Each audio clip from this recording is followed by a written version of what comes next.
Odeng apa? Odeng berhenti di sini deh. Berhenti tanya Honda di sini. Boleh abang nyanyi deh? Boleh bang.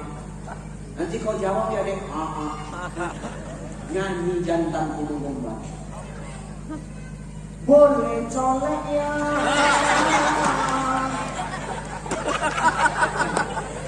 Udah kena gombal betina itu disambutnya. Boleh bang, nah.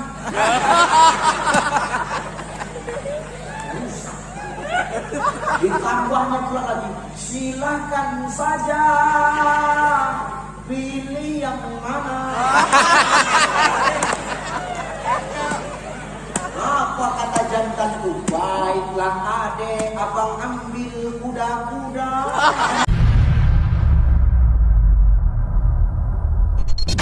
Maka yang kedua yang disampaikan pelajaran dari Maulid Rasul ini apa Ustaz? Maaf, Bapak Ibu dengar. Yang kedua, dengar. Maulid itu melahirkan kejujuran. Apa? Kejujuran. Maulid melahirkan kejujuran. Nah benar ya. Maulid itu melahirkan kejujuran. Kenapa Ustaz? Tengok tuh. Nabi itu umur 7 tahun udah dapat gelar. Nama gelarnya apa?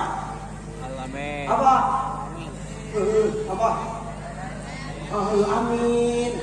Kenapa Nabi dapat gelar Al-Amin? Karena Nabi orang yang bisa dipercaya. Hidup ini harus jujur, Pak. Kalau hidup nggak jujur, nggak tenang. Mau jadi apapun kita, kalau sudah jujur masih tenang. Ya benar, Pak. Ngomongin merdeka berarti ngomongin jujur. Karena orang yang jujur itulah orang yang merdeka. Kenapa saya bilang orang yang jujur itu orang yang merdeka? Kalau orang sudah jujur, mau dilemparkan kemanapun dia pasti takkan pernah gelisah. Kenapa? Nggak ada kebohongan yang dia tutup-tutup. Maka bohong hari ini kita kalau ngomongin merdeka, tapi masih banyak kebohongan di mana-mana. Allahu Akbar. Tapi kalau orang sudah jujur, dia merdeka, mau dilempar kemana aja dia tenang. Kenapa? Nggak ada yang ditutup-tutupi, nggak ada titipan sama dia. Nggak ada beban yang dia tanggung. Dia berhasil karena kejujurannya. Nabi itu kenapa 2/3 belahan dunia ini Islam? Karena yang membawa adalah orang yang jujur, Pak. Kalau bukan orang yang jujur, akan mungkin 2/3 ini adalah Islam semua. Ini karena Nabi jujur. Maka dalam hidup ini kita harus jujur. Nanti jujur arahnya kemana nih kita jelasin pelan-pelan. Mau kamu jadi apapun kita sekarang jujurlah. Jadi wakil bupati jujur Pak. Jujur. Di camat, Mat. Jujur, Mat. Gimana? Jadi apa lagi? Babin Kamtipmas. Jujur, Mas. Jadi Babinsa, jujur sah. Ya benar, jadi Ustaz. Jujur taat. Kalau nggak jujur enak Pak. Hidupnya harus jujur. Kalau orang sudah jujur tenang. Mau dilempar kemanapun hidupnya nggak gelisah. Nggak ada yang dia tutup-tutupi Pak.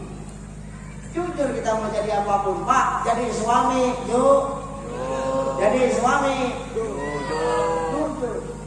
Bu, jadi istri, jadi istri, jadi istri. Ini khusus yang punya suami, yang janda nggak usah ikut jawab ya. Jadi istri, yuk. Jadi anak muda harus yuk. Anak muda nih, lihat, jadi anak muda harus. Jujur. Jadi pemudi harus. Jujur Pak. Kalau anak muda sudah jujur, insya Allah ini akan jadi anak-anak yang payah untuk diwarnai, tapi mereka akan jadi generasi yang mewarnai. Amin. Tanya kau jangan pacar-pacaran, dengar kau.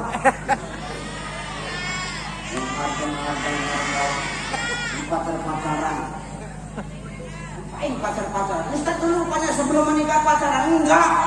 Laku enggaknya kok. Bukan enggak 18 dulu yang ngantri itu Pak. 18 yang ngantri, semua aku tolak. Sekarang Ustaz nyesal. Nyesal juga. Itu benar Pak.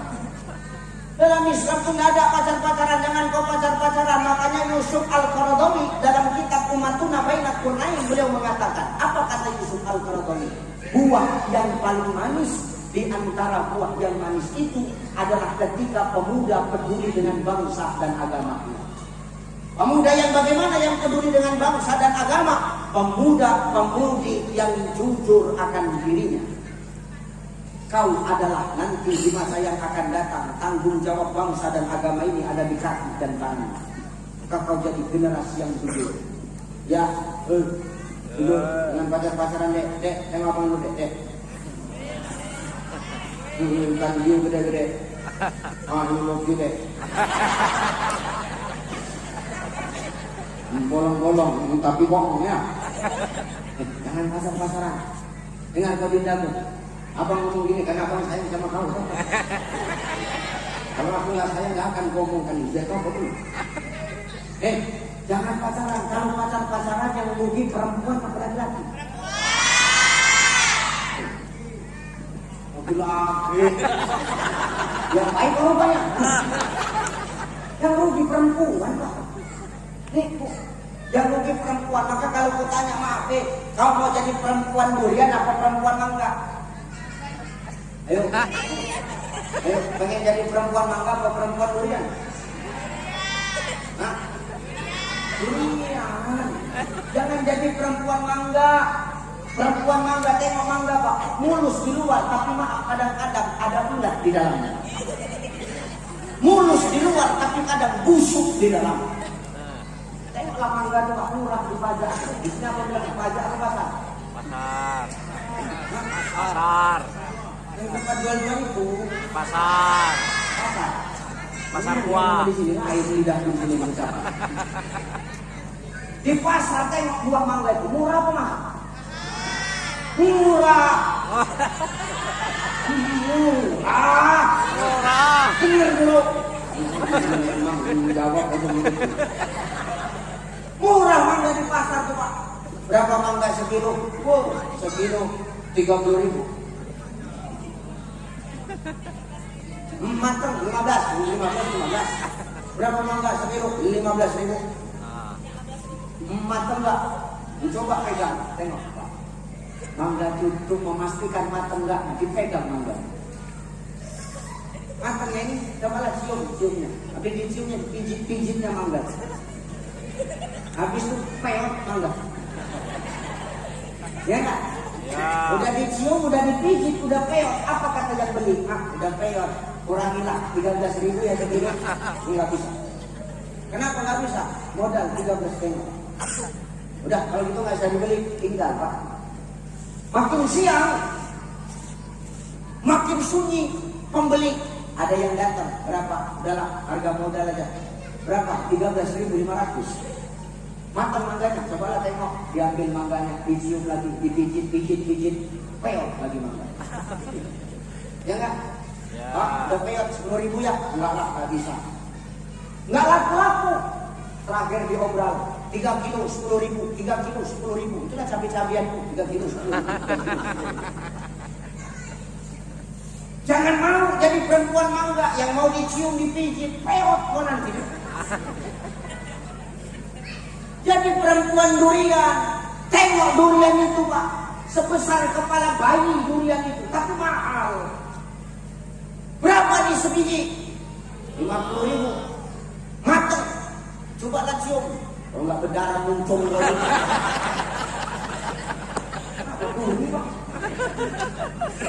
Tapi karena kita suka, walaupun mahal, kita beli nggak? Beli duri luarnya. Kita bawa pulang, hati-hati kita membawa supaya nggak kecucuk sama duri. Sampai di rumah kita ambil parang, kita belah durian kita. Belahnya pun hati-hati. Tengok bapaknya, oh jalannya, jalurnya. Begitu terbuka sedikit, parit. Begitu dibuka durian itu, wangi pak, nikmat, lemak, manis, pahit, enak. Kenapa? Terbungkus dengan rapi. Maka jangan kau obrol dirimu dengan pacaran-pacaran kita. Dengar kau? Jangan kau mau dirayu-rayu gombalan-gombalan jantan tuh. Jantan yang sana, yang sini tidak.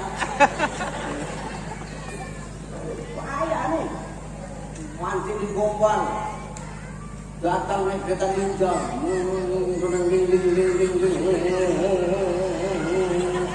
Tahu emaknya yang jemput naik kereta ninja tuh, mamanya pun mata duitan juga. Ini ninja yang jemput.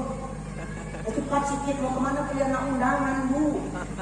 Bawanya anak awak kemana-mana sama anak orang yang bukan mahal. Naik kereta ninja, tengah malam baru pulang. Banyak sawit. Tengah malam naiknya motor, naiknya Honda. Walaupun ninja pun Honda juga tak apa-apa. Di gelap-gelap apa kata jantan tu. Ode, demi kau gunung kudaki, lautan keseberangan. Kamu tak pandai, jijik awak dengan dia. Betul apa? Ode apa? Ode berhenti di sini deh. Berhenti nanya Honda dulu. Boleh abang nyanyi deh? Boleh bang. Nanti kau jawab ya deh.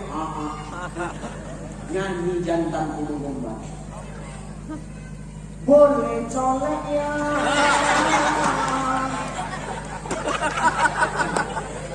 Kena gombal betina itu disambutnya. Boleh bang kena.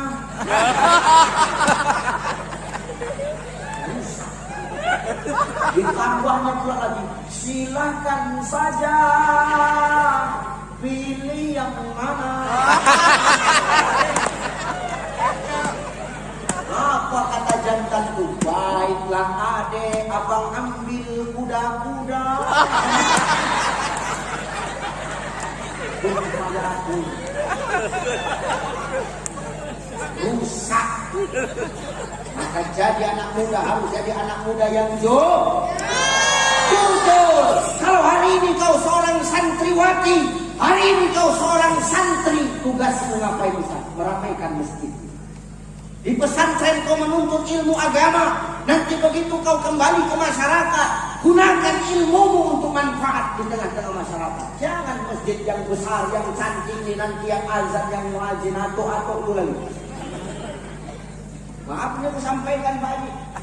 Masjid mau sebesar apapun, mau semegah apapun, maaf. Tapi kalau masjid itu yang manggil dengan yang mimpin gak enak, gak akan ramai masjid itu. Terserahlah. Nggak usah ketawa-ketawa kan. Kamar ada yang mendengarkan itu. Masjid mau sebesar apapun, mau secantik apapun, itu ramainya tergantung sama dua. Siapa yang manggil, siapa yang mimpin. Masjid mau sebesar apapun, tapi kalau yang manggil atau alhamdulillah. Tahu atau dan dua azan. Suaranya pun sengau, sumbang, belum campur batu lagi Pak.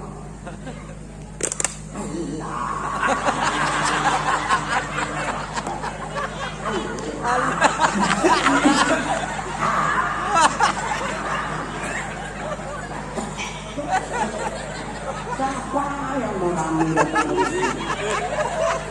orang pun ngomongnya tuh masih ada yang lain. Aku pun bantah, jangan gantikan aku jadi muazin sebelum aku meninggal. Gampang, ajak makan bareng, kasih racun lagi. Maaf Pak, kalau dulu ada pepatah yang ngomong tak ada rotan akar bom. Jadi. Ini pepatah lama, pepatah sekarang tak ada rotan, ciptakan rotan yang baru. Kenapa? Akar sekarang tak bisa dipakai, lapuk, busuk, kena kutu. Maka gak ada rotan, ciptakan rotan yang baru. Ini bukan zamannya Keraiso. Yang penting bisa enggak Pak. Zaman sekarang ini serahkan sesuatu pada ahlinya. Kalau enggak rusak semua. Ini programmu Pak Wakil, kalau kau tentu jadi bupati. Datangkan guru-guru ngaji di setiap desa. Supaya apa? Mengajarkan anak-anak muadzin baca Quran, khotib Jumat, fardu kifayah. Supaya apa? Anak-anak muda itu nanti yang mengisi masjid. Anak-anak muda nanti yang turun ke masyarakat. Untuk apa? Melaksanakan fardu kifayah. Jangan mengganggu aja Bapak.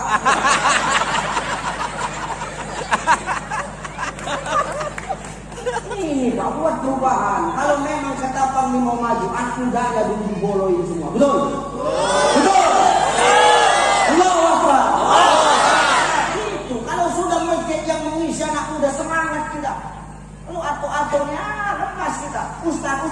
sekarang kami yang tua-tua azan, bukan aku melarang. Silakan yang tua-tua kau tetap azan, tapi pas listrik mati. Tapi kalau pas listrik hidup kasih sama anak muda tuh. Silakan azan. Tapi kalau yang manggil anak muda, Pak, suaranya bagus, lagunya paten, napasnya panjang, bangga nggak kita sebagai orang tua? Bangga nggak? Bangga. Nanti subuh diputarnya azan Mekah. Cuman azan Mekah tuh saya kasih contoh sih. Allahu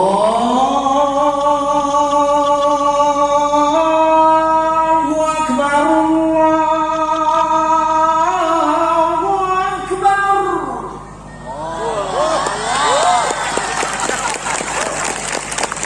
Kalau sudah azan subuh begini, siapa yang bangga? Orang tuanya, ayahmu pun yang tak pernah bangun subuh, terbangun dia. Terkejut ayahmu, cantikku tidak ngazan itu ya? Tanyanya sama mamaku. Siapa yang ngazan itu ya, Mak? Kok cantik kali suaranya? Anak kita lah ya. Anak kita. Kok bisa dia sekarang azan bagus gitu? Iyalah, Pak Wakil didatangkannya guru-guru ngaji di setiap desa. Belajar anak kita. Belajar anak kita sekarang bagus suaranya gara-gara dia belajar azan. Iya ya, rajin anak kita pagi-pagi udah azan subuh ke masjidnya. Rajin lah, nggak macam kau wayangnya tidur aja. Ayah dia. Bangga nggak orang tua? Nanti zuhur diganti lagi lagunya. Lagu apa Ustaz? Lagu Malaysia. Ada azan Malaysia bisa? Ada. Cuman azan Malaysia itu, aku kasih contoh sih. Allahu Akbar, Allahu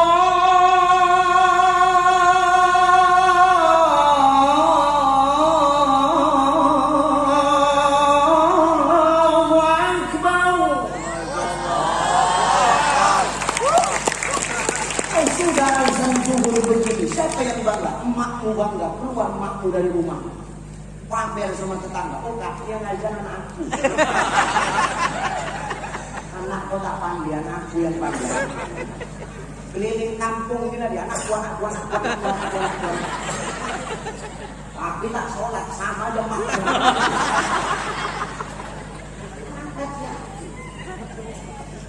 Maka masjid itu bakal ramai. Kalau apa? Yang memanggil adalah anak-anak muda yang bagus suaranya, bagus langgapnya, enak didengar suaranya, maka orang akan datang ke masjid. Minimal dia penasaran, tapi lama-kelamaan dia akan masuk ke dalam. Belum? Ini tugas siapa? Bukan tugas saya, tapi tugas pemerintah dan tokoh agama untuk menggalakkan guru-guru ngaji kampung. Kata Pak Ogin. Apalagi masjid mau ramai, tergantung siapa yang memimpin. Berarti tergantung siapa yang imam. Kalau masjid besar yang imam atuku juga, ya. Sedih ya Bapak, sedih. Kadang ngatur tuh lupa ya. Lupa tuh. Pikun. Wailul maghdubi alaihim waladdallin. Amin. Udah keluar nekat dibacanya ayat-ayat kembar. Bismillahirrahmanirrahim. Qul ya ayyuhal kafirun. Na'budu ma ta'budun. Walan tu'budu ma a'budu. Walan na'budu ma battum. Walan tu'budu ma a'budu. Walan na'budu ma battum. Walan cuma tak dapat ujung itu bolak-balik. Aku tak butuh. Walan cuma a'budu. Walan na'budu ma battum. Itu aja berbolak-balik. Awak geram di belakang kan? Awak bisikkan lah. Lakum. Aku turun, iya lakum. Lakum dinukum waladdoh.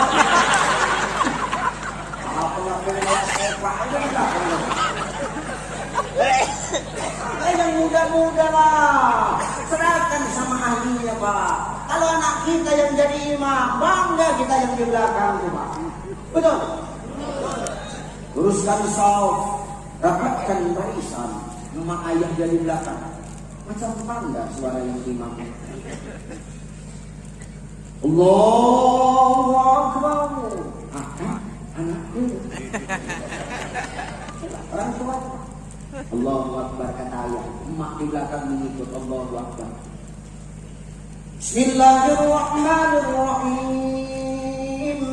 Alhamdulillahi Rabbil Alamin. Ar-Rahmanir Rahim. Maliki Yaumiddin. Emak di belakang, ya Allah. Gak nyangka anakku bisa jadi imam. Semenjak ada pelatihan imam, ya Allah, pandai anakku jadi imam. Ya Allah, alhamdulillah ya Allah. Senang hatiku punya anak bisa jadi imam. Oh, kakaknya imam mana? Oh, anak kau tak pandai. Mana anak yang bisa bukan? Tetangga pun emosi. Aku tahu ini anak kau, cuma menurut kau dia bisa. Kawan sebelah kita kau kalau sholat itu tak boleh bercakap. Kalau yang belakang menyambung, untung aku tak bercakap. Selesai sholat. Kenapa? Saking dan bangganya punya anak yang mampu memimpin umat untuk dekat kepada Allah. Maka hari ini kau jangan jadi generasi yang pembohong, pendusta, pengkhianat, tapi jadilah generasi yang jujur kepada dirimu, jujur kepada emak ayah kau, jujur kepada Allah. Maka insya Allah kau nanti akan berguna bagi bangsa, negara dan agama ini. Amin. Tapi Ustaz, ini zaman teknologi. Siapa bilang agama melarang kita berteknologi, Pak? Allah tidak melarang kita berteknologi, Pak. Mana buktinya Allah menyuruh kita berteknologi? Ya ma'syarul jinni wal ins, ini sataqum an tanfuzu min aqtaris samawati wal ardi fanfuzu la tanfuzuna illa bisultan. Ini yang ngomong Allah, Bapak. Jemaah jin dan manusia, lintasi kau 7 petala langit dan 7 petala bumi. Kau tidak akan pernah mampu untuk melintasi illa bisultan, kecuali dengan kekuatan. Apa makna kekuatan di sini? Para mufassir berpendapat. Dr. Sulaiman Al-Asqar di dalam Zubdatul Tafsir min Fathil Qadir, beliau mengatakan makna sultan, makna kekuatan di sini adalah ilmu pengetahuan dan teknologi. Silakan kau berteknologi, silakan kau ikut perkembangan zaman, silakan kau pakai teknologi, tapi jangan sampai kau jadi budak teknologi. Betul? Betul.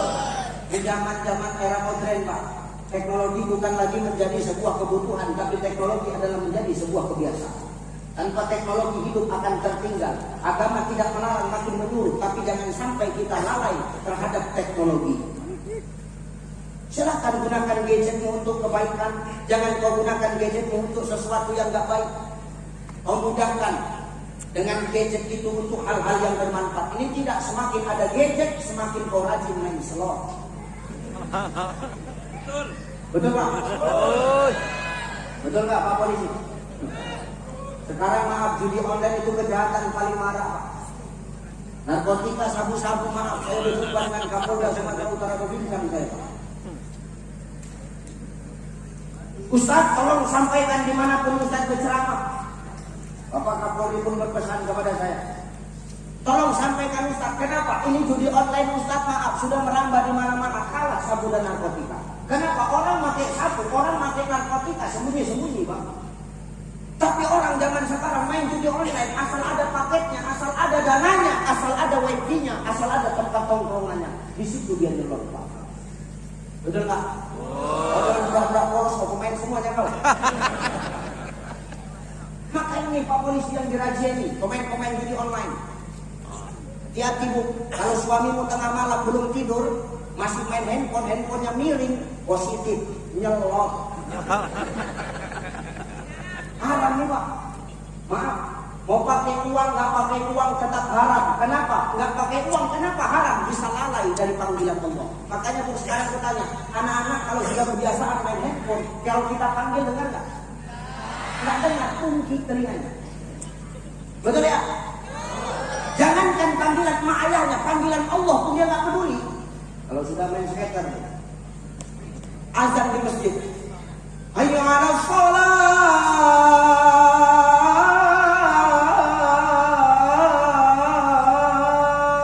bikuin. Baik jawaban. Hayya 'alal falah,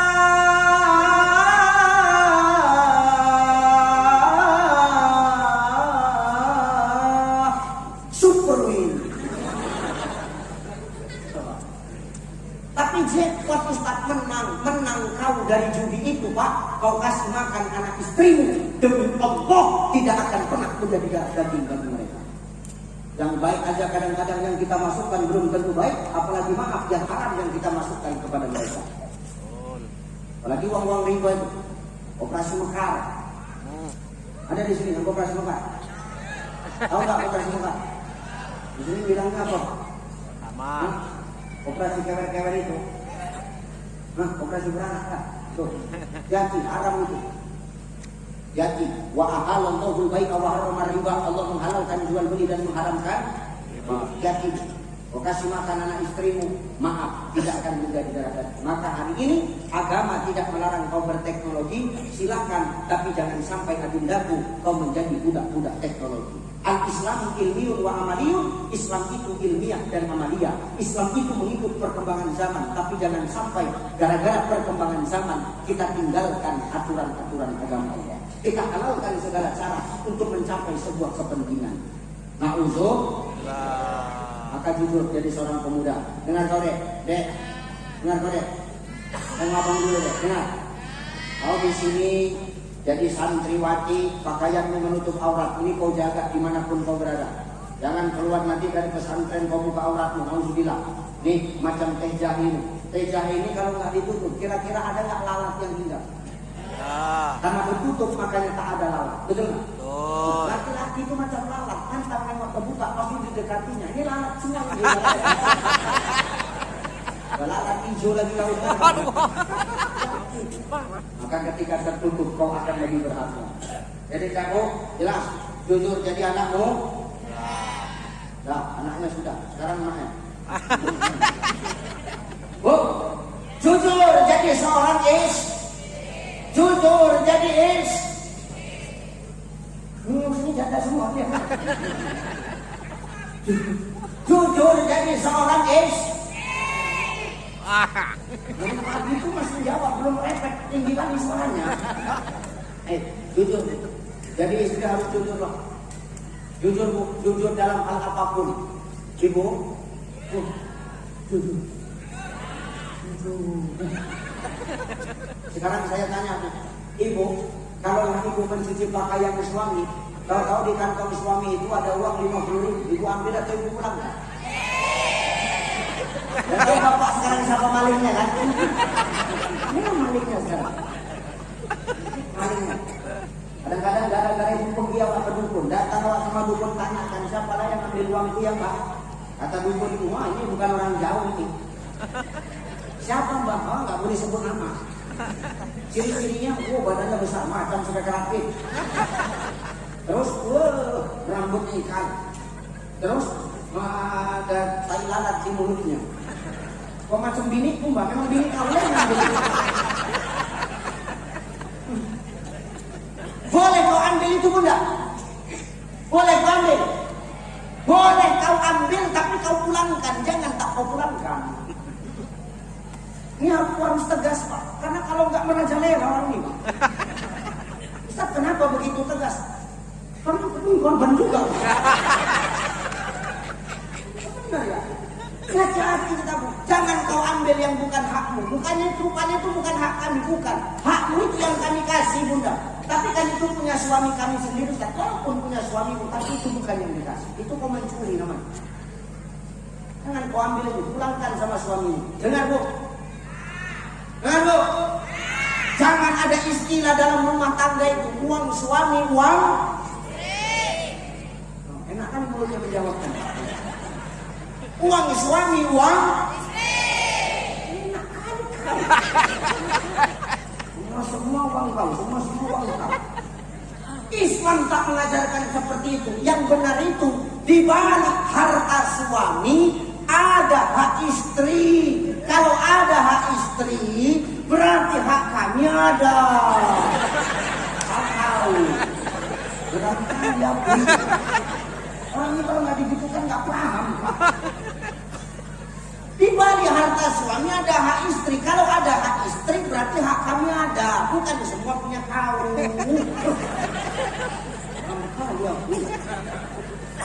Kenapa Ustaz sampaikan ini? Karena aku punya istri, tak berani dia ngambil uang dari kantongku sendiri. Tak berani dia ngambil uang dari dompetku sendiri. Maka aku berani bercakap begitu. Tak berani dia ngambil uang dari ATM sendiri. Tak berani. Kenapa Ustaz tak berani dia ngambil dari kantong dompet Ustaz? Jauh. Karena tak ada lagi yang mau diambil. Udah diambil dia semua. Ini nasib kita Pak Wakil. Ini Pak Wakil. Di luar aja nih Wakil Bupati. Di rumah ini honorer ini. Siap salah. Ya banyak cerita lagi dah. Awak di luar aja pakai di rumah ini. Sini juga awak. Bener. Tuh jangan semena-mena kau. Dengar kau. Maka jujur jadi istri yang bukan hakmu jangan kau ambil. Jadi hakmu yang mana yang kami kasih. Tapi Ustaz 2,5 juta yang dia kasih sebulan. Kebutuhan rumah tangga habis 3 juta kurang 500.000 Ustaz. Boleh kami ambil? Boleh. Tapi kau tetap ngomong. Jangan tak ngomong. Tetap laporan. Kan suka-sukamu aja kau. Tidak semua mau kau. Tapi mikirkan rumah tangga, mikirkan garis kau yang 4 setel itu kau. Garis kau 4 setel, 1 setel 2 juta. 2 juta kali 4 setel 8 juta. 8 juta itu kalau laki mukuli bangunan habis gaji dia untuk bayaran suami. Syukur biniku dapat suami Ustaz 4 kali 2 8 juta sekali ceramah lunas. Bukan ceramah di sana, di sini belum tahu lagi nasibnya dari mana.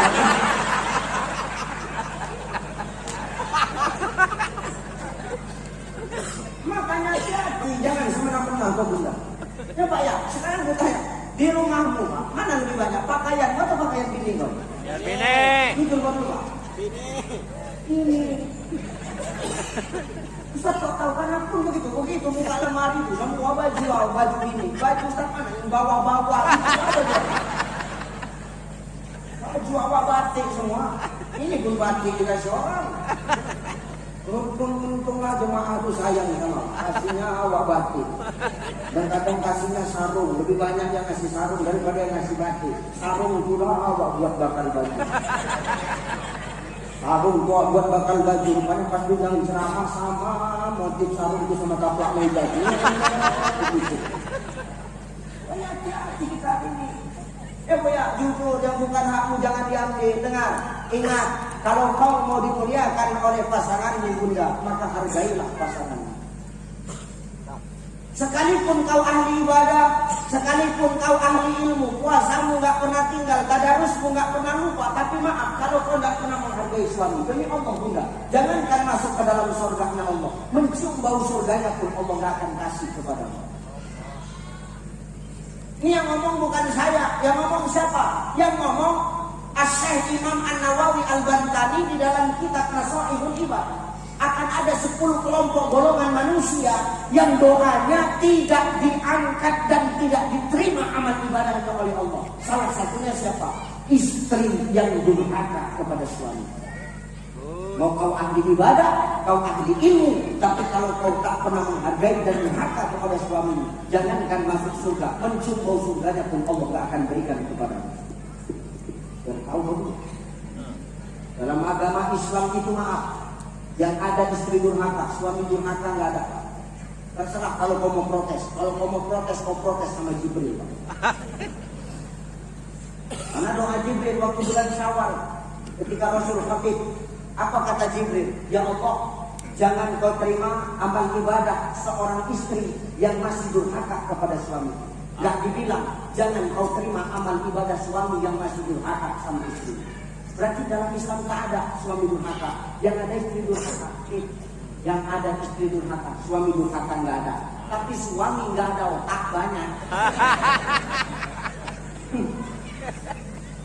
Memang nggak ada suami durhaka, yang suami itu. Hati bu, jangan dengar kamu suami. Memang surga di bawah telapak kakimu. Al jannatu tahta aqdamil ummahat. Surga itu terletak di bawah telapak kakimu. Datang seorang sahabat kepada Rasulullah. Ya Rasulullah, siapakah orang yang harus aku muliakan ya Rasulullah? Apa jawab Rasul? Mamamu. Lalu mamamu.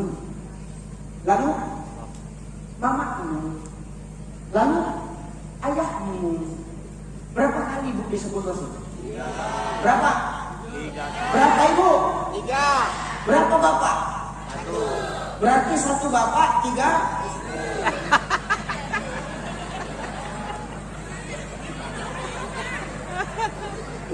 Tadi ibu disebut berapa? 3. Berapa ibu? 3. Bapak? 1 bapak. Cocok itu kan? Tuh. Surga di bawah telapak kakimu. Gak ada surga di bawah telapak kaki kita Pak. Tengok ada surga di bawah telapak kaki. Ada. Ada. Untuk ayat yang banyak di sini. Surga di bawah telapak kakimu. Tapi ingat, kau gak akan pernah masuk surga kalau kau gak punya kuncinya. Dan kunci surga itu ada pada kami para suami. Maka jangan kau durhaka dan zalim kepada suamimu kalau kau mendapatkan kunci surga dari suamimu. Ingat, kalau dulu ridhomu kepada orang tua, hari ini ridho seorang istri terletak kepada suaminya. Sekalipun maaf, belum benar suamimu, tapi kalau suamimu tidak pernah mengajarkan kesyirikan kepadamu, kau harus tetap taat kepadanya. Jelas bu? Bu? Ya, jelasnya. Yuk berbaktilah sama suami mulai besok. Kalau suami itu pulang kerja, pergi kerja, sambutlah depan pintu. Sambut depan pintu. Lepas dia dengan doa. Karena Khadijah itu begitu. Khadijah itu ketika Rasul pulang berdakwah, Khadijah itu sudah sambut depan pintu. Assalamualaikum ya Rasulullah. Waalaikumsalam zaujati, istriku. Coba. Khadijah gak pernah nanya kenapa kau lama sekali pulang ya Rasulullah. Enggak. Tapi yang dibuat sama Khadijah apa? Masuk ya Rasulullah. Kau pasti haus. Biar ku ambilkan kau minum. Lain sama biniku Pak.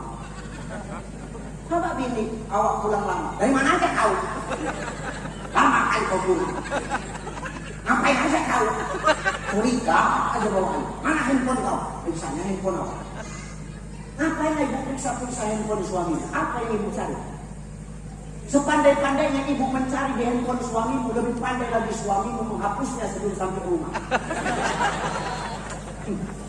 Kenapa Ustaz ini pemain semuanya ini? Hati-hati, nggak usah ibu cari-cari salahmu, udah ya. Tuh Khadijah tuh begitu sampai rumah dia sambut Rasulullah, langsung suruh masuk. Kau pasti haus ya Rasulullah. Biar ku ambilkan kau minum. Makanya jangan salahkan kalau suamimu lebih betah di warung kopi daripada di rumah. Kenapa? Di warung kopi ditanya, mau minum apa bang?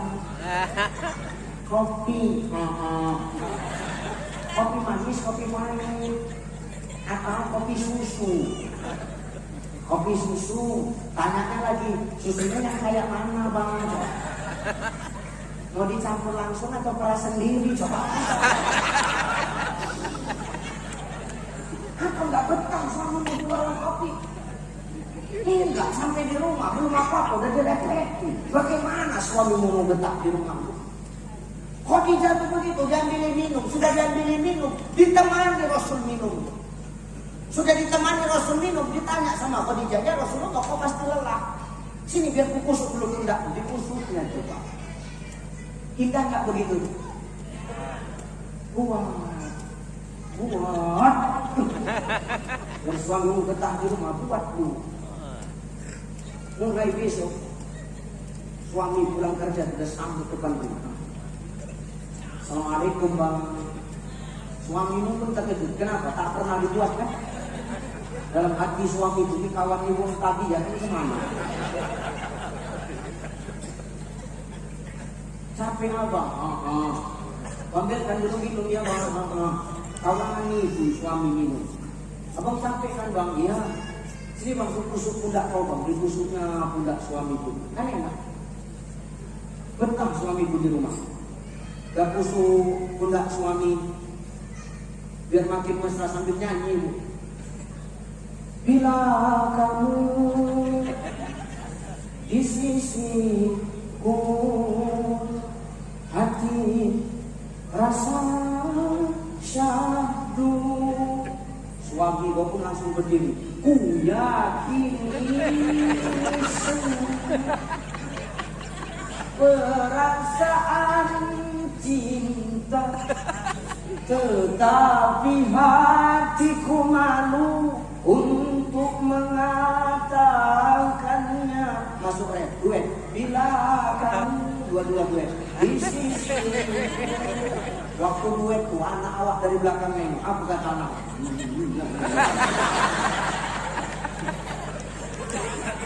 Tapi itulah rumah tangga yang dibangun dengan kejujuran. Indah. Cium tangan suamimu ketika suamimu keluar rumah atau ketika kau keluar rumah karena izin suami. Ingat, keluar rumah dengan izin suami. Kalau kau tidak dapat izin dari suami, tapi kau tetap keluar, sejauh kau melangkah, Allah tidak ridho, malaikat melangkah langkah kaki. Sekalipun itu kebaikan. Aku sampaikan, biar gak merajalela dia. Kau yang berbuat, kan yang menanggungkan dosanya. Pikir gak setengah mati jadi suami kita. Dunia kami nafkahi kau, akhirat kau kami bertanggung jawabkan kau. Kadang-kadang kau banyak suami itu masuk ke neraka kau. Hanya tolong bantu kami, minimal kau kurangi beban kami. Tak boleh seorang istri itu keluar rumah sendiri tanpa izin suaminya. Kalau gak dapat izin gak usah keluar. Lebih bagus maaf, kau berdiam diri di rumah dibilang orang sombong daripada kau keluar rumah tanpa ridho dari suami. Allah gak ridho, malaikat melaknat langkah kaki. Harus jelas kita ini. Keluar rumah dapat izin suami, suami keluar rumah mau mencari nafkah, kecup tangan suami.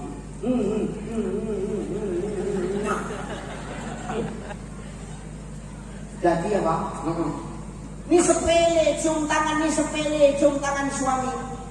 Tapi pahalanya besar, sama seperti mencium Hajarul Aswad. Berebut orang itu di sisi Ka'bah nak mencium Hajarul Aswad. Ibu tak perlu jauh-jauh ke Mekah. Di rumah ada Hajarul Aswad. Ini Hajarul Aswad semua. Tangan suamimu itu Hajarul Aswad. Apalagi tangan suamimu hitam, makin besar pahalanya. Karena biarkan aja tangan hitam, besar pahalanya. Aku kemana-mana begitu Pak. Nih, iya Pak. Aku nak pergi ceramah. Iya Pak. Nih, apa? Hajarul Aswad. Bolak-balik. Makanya di mobil itu sedia tisu basah untuk apa? Rapi ludah dia. Ini sepele tapi jarang dilakukan. Ya Bu ya, enggak banyak-banyak, cukup kau kecup tangan suamimu, kau doakan dia. Allah ridho, malaikat ridho, pahala mengalir kepadamu. Enggak susah bagi seorang istri dicari pahala. Enggak susah bagi seorang istri dicari ridho Allah. Senangkan aja suamimu, maka ridho Allah akan mengikut kepadamu. Amin. Amin. Sekarang kau Pak. Kau pun juga. Jadi suami jangan sok hebat. Tanpa doa istrimu hari ini kau tak akan jadi wakil bupati. Biar kau tahu. Tanpa doa seorang istri Pak Samad kau tak akan jadi camat. Biar kau tahu. Itu masih doa. Belum emasnya yang terjual ke kampanye nanti.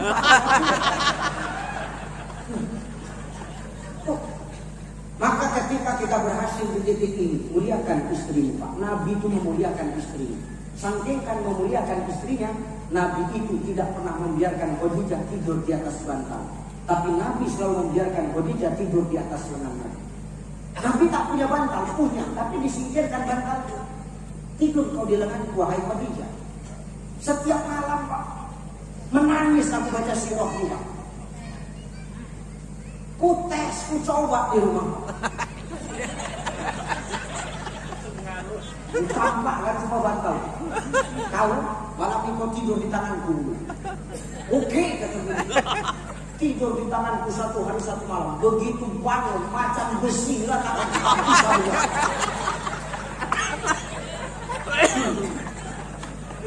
Besok malam datangnya lagi Pak, lagi tahu.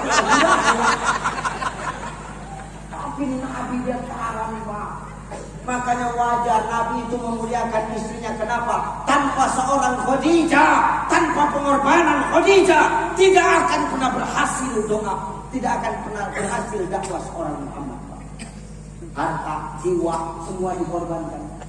Bahkan Khadijah wafat, dia ngomong, ya Rasulullah, kalau nanti aku udah gak ada dan gak bisa lagi aku tolong untukmu ya Rasulullah, andai kata kau berdakwah, kau temukan sungai, ada sungai yang tak ada jembatan, bongkar tulang belulangku, rangkai jadi jembatan supaya kau tetap bisa lewat. Binimu gitu Pak? Ada binimu kayak gitu? Tidak ada. Sini satu. Kalaupun ada, bukan orang sini, biar tahu kamu. Dalam mimpi gua ada gitu. Berapa? Khadijah mencakapkan seperti itu. Sepertiga tanah Arab hartanya habis untuk dakwah Rasulullah. Apakah Khadijah pernah menuntut? Enggak pernah. Maka wajar kalau Nabi begitu mencintai Khadijah, memuliakan Khadijah. Maka ketika wafatnya Khadijah, dikenal tahun sebagai tahun Abu Husni, tahun duka cita. Kenapa? Nabi kehilangan sosok yang sangat mencintainya tanpa kepalsuan. Cintanya memang dibalut karena kejujuran, saudara. Maka hari ini mau jadi apapun kita, biar damai hidup kita, biar tenang hidup kita, jujur kita. Jadi suami jujur, jadi istri jujur, jadi pemuda jujur, jadi pejabat jujur. Kalau sudah jujur hari ini kita, tak ada lagi kebohongan, maka ketenangan, kedamaian yang akan kita dapatkan. Allahu Akbar. Jujur, Pak. Dua, jujur.